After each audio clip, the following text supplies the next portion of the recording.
Hello guys, so for now, magluluto po muna tayo ng pork mushroom.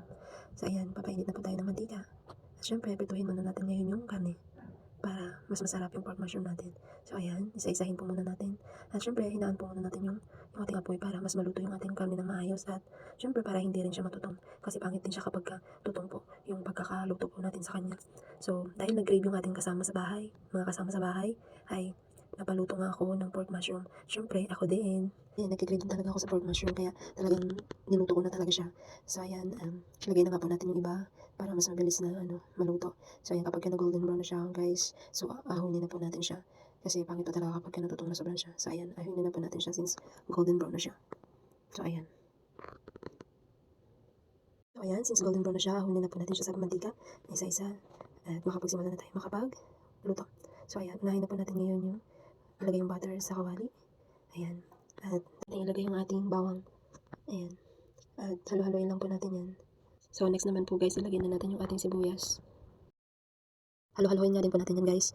So, ayan. At sunod na po natin yung mushroom nilagay. Ayan. At kunting halo-halo din po. So, bumili nga lang po ako niya ng, yung nabibili nga po dyan sa labasan na mushroom. So, ayan. Kunting halo lang. Isunod na nga din po natin yung ating karne na prinita natin kanina. So, ayan. Halo-haloin din natin na hanggang sa mag-mix po sila.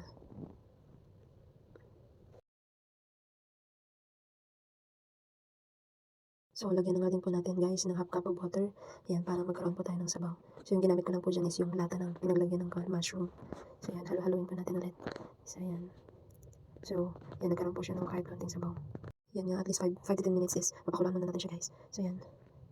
So, after mapakulaan natin guys, lalagay na tayo dyan ng pork cubes. Yan, para pampalasa. So, ayan guys, next naman po natin ay ilalagay dyan. Ito yung Nestle cream. Ito yung sekreto talaga guys ng pork mushroom para mas lalong sumarap. So, ayan. Inubos lang po natin yan para kailangan wala na talagang matira. Ayan. Halo-haloin lang po natin. At hanggang sa mag-mix po siya. At syempre pakuluan din po natin siya para maging creamy po siya. So, kapag naging creamy na po siya, so it means okay na po yan. So, ayan.